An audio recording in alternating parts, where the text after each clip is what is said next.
Assalamualaikum warahmatullahi wabarakatuh.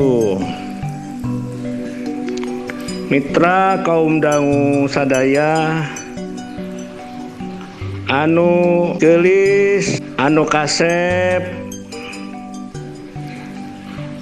mudah-mudahan para pendengar setia di mana bae ayana muga ku Allah dipasihan kesehatan, dipasihan rezeki anu lancar, anu seueur, tur umur panjang. Semoga urang kupingkeun dongeng Sunda anu judulna Laksana Nikah bagian kedua. Dongeng Sunda karangan Bapak S. Sukandar sareng Kidalang Bun Bunyamin, seueur anu sukses di antawisna gumelar, Jaka Santang, Siruyung Kawung, sajabina anu sanesna.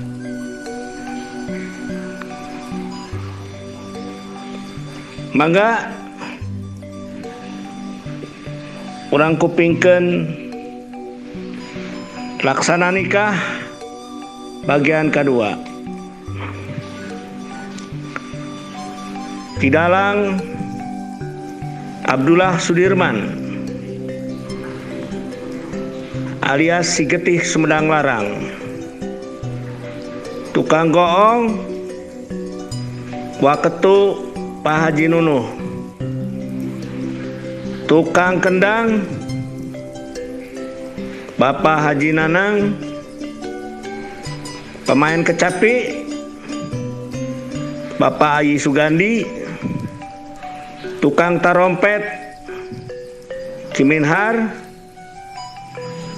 tukang nyenget cempor Kidoni sareng Pak Atang, tukang ninyuh kopi Wadedi.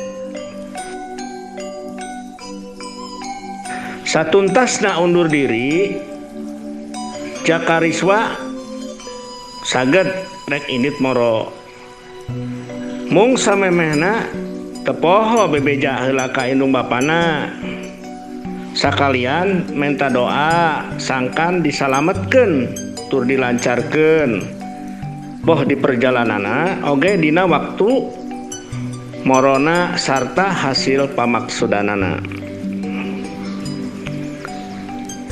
Barang tepi kaharepen bale imah kolotna, Jakariswa langsung uruk salam bari ngageroan indung bapana. Sampurasun, Abah, Ambu, di mana? Cek Jakariswa gegeroan. Di dieu di pipir jadu. Abah sareng Ambu mah walon Ambu Upi nu jadi indungna.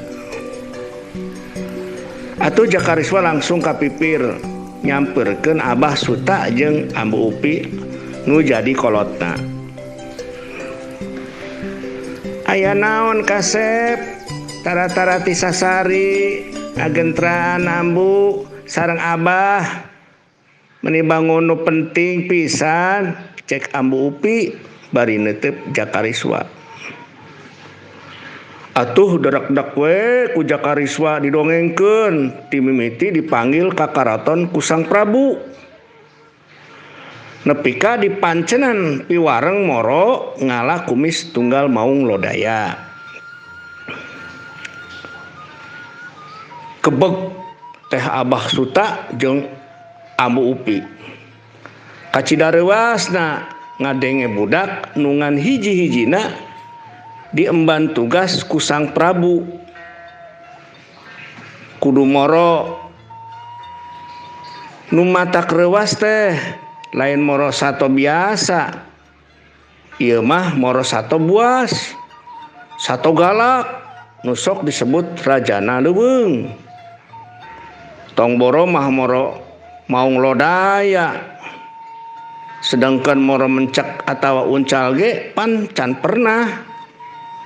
Komo deui kudu moro raja leuweung. Baru hidup kedah moro sareng saha kasep.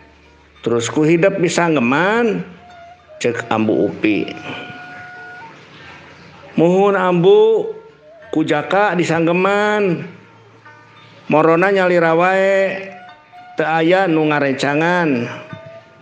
Nu mawi jaka nyuhunkeun doa sareng piwejang ti Abah sareng Ambu heula. Kedah kumaha saena supados jaka salamet tur hasil ngabantun kumis tunggal maung lodaya walon Cakariswa. Leng Abah Suta sareng Ambu Upi ngahuleng bari silih reret. Ras inget kana kajadian 20 tahun ka tukang, di mana maranehna keur ngalasuluh di leuweung Halimun nalika maranehna manggihan budak orok lalaki nu keur ngaguar cerik di tengah-tengah 7 maung lodaya nu keur silehereng keur marebutkeun eta orok. Nu herana tina eta 7 maung lodaya teh nu hiji nu paling gede cicingna deket budak orok nu cerik teh. Cicingna jiga ngabelaan eta budak orok tina rewegan genep maung nu liana. Sakur aya maung anu nyamperkeun rek ngergep di halangan, cabok ku eta maung nu rada beda warna buluna, semu-semu corelang bodas. Abah Suta jeung Ambu Upi nu ningali eta kajadian ngadedempes we, malahan rada narahan napas. Bisi kadengeun ku kumpulan maung lodaya nu jiga keur lalapar pisan.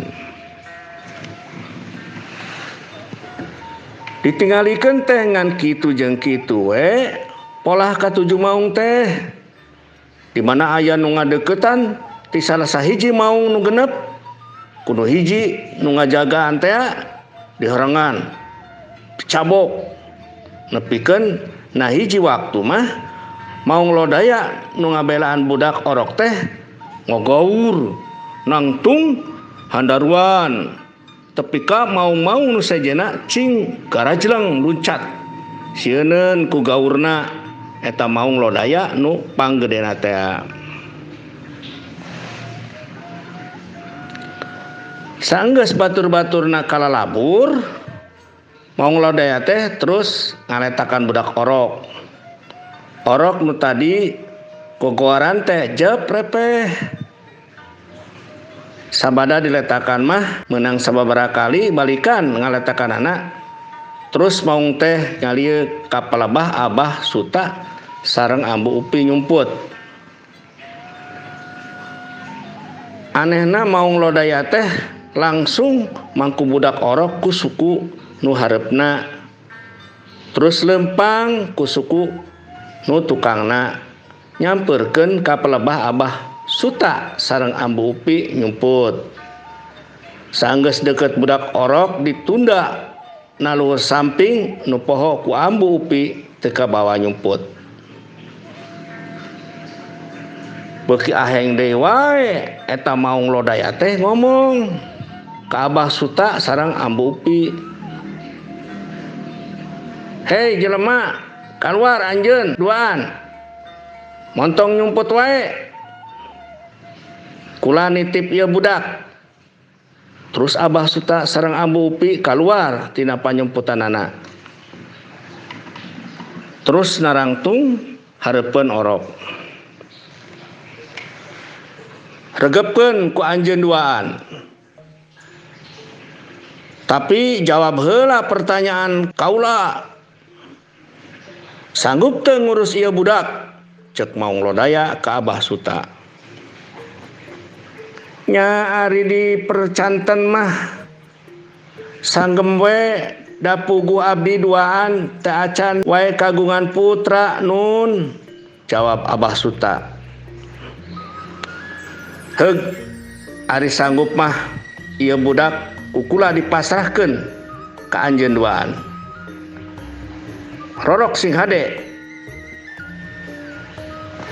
memenan sing nepi ka gede, ieu budak bakal mawa ka anjeun duaan. Aranjeun bakal hirup di dayeuh jadi badega karaton kerajaan. Ieu budak ngaranna Jakariswa. Ngan engke di mana mangkak dewasa ieu budak bakal kaleuweung deui nyokot hak warisna ti kula. Bandungan ku aranjeun. Engke ieu budak bakal jadi raja di negeri aranjeun. Keun bekel ngagedean ieu budak. Tah kukula anjeun duaan dibahanan duit emas. Tina Kanjut Kundang. Cukup nepi ka budak umur mangkak dewasa. Isuk anjeun duaan kudu pindah ka puseur dayeuh. Engke bakal tumnetep jadi badega karaton. Sakitu ti kula nitip ieu Jakariswa. Sampurasun jeleng gorobas-gorobas. Leos maung lodaya lumpat deui ka tengah leuweung. Sakedapan Abah Suta sareng Ambu Upi ngahuleng ngarasa helok jeung aneh ku eta kajadian. Tapi teu lila maranehna saladar. Duh, Abah kieu carana mah urang kudu buru-buru mulang. Terus isukan urang miang ka puseur dayeuh. Sakumaha pituduh maung lodaya bieu. Ceuk Ambu Upi. Heuh, Ambu hayu atuh. Eta budak geura bungkus ku samping. Karunya tiriseun. Jeung eta pariksa Kanjut Kundangna. Cenah eusina duit. Walon Abah Suta. Teras Ambu Upi mangku budak. Geus kitu sampingna dibeberes. Terus budak digolerkeun na samping dibedongkeun. Tos kitu ningali Kanjut Kundang diburusutkeun eusina. Jeung nyawe geuning eusina teh duit emas jeung 2 lambar bulu maung lodaya sagede 2 ramo. Geus kitu mah duit jeung kulit maung diasupkeun deui kana Kanjut Kundang asalna. Tuluy we marulang ka lemburna. Isukna rebun-rebun keneh geus cingkali ciprit daek miang ka puseur dayeuh. Da lumayan jarakna rada jauh. Kirawan ci sareupna maranana karek nepi ka puseur dayeuh. Keur anteng ngalenghoy leumpang bet aya nu cing guruduk. Katingali aya kuda kabur ti beh kuleuneun jalan. Pada ngudag ku sababaraha urang ponggawa nu numpak kuda. Eta kuda nu kabur teh nyerepet tarik lupatna. Tapi aneh sakitu keur tarikna lumpat, kuda teh eureun palebah Ambu Upi bari melong ka budak orok nu keur diais. Terus kuda teh cicing bari kuda gideug sirahna. Ku Ambu Upi kuda teh diusapan huluna.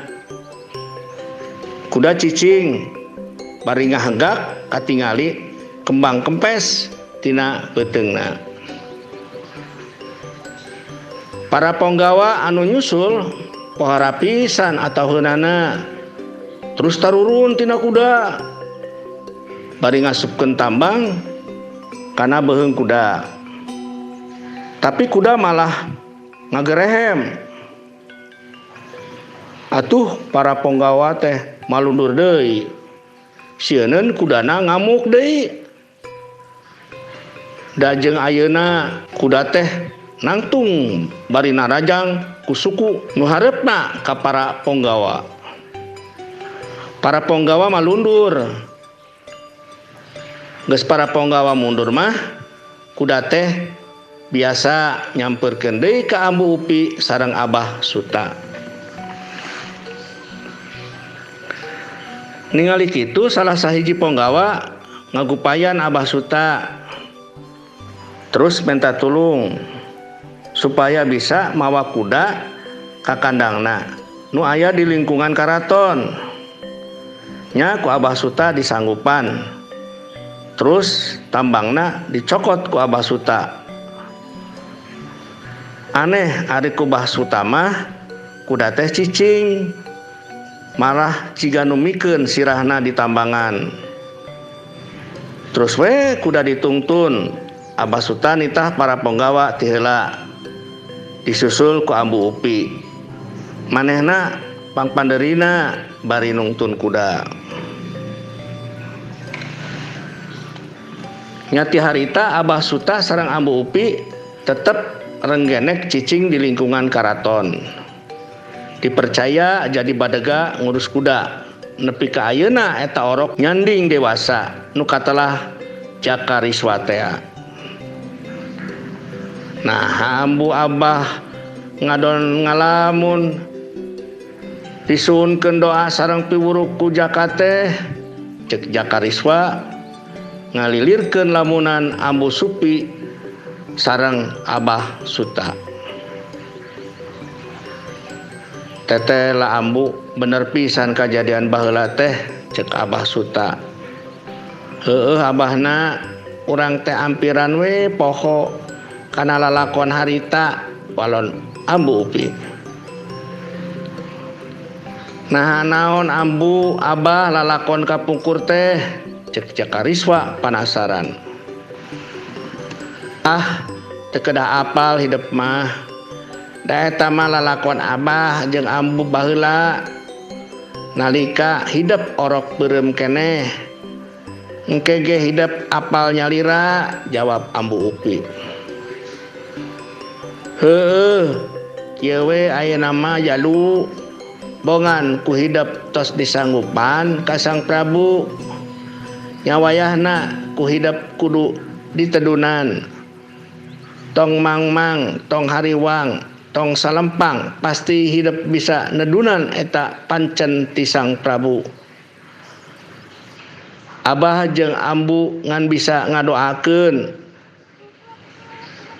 ngan keur kasalamatan hidup di mana panggih jeung maung lodaya.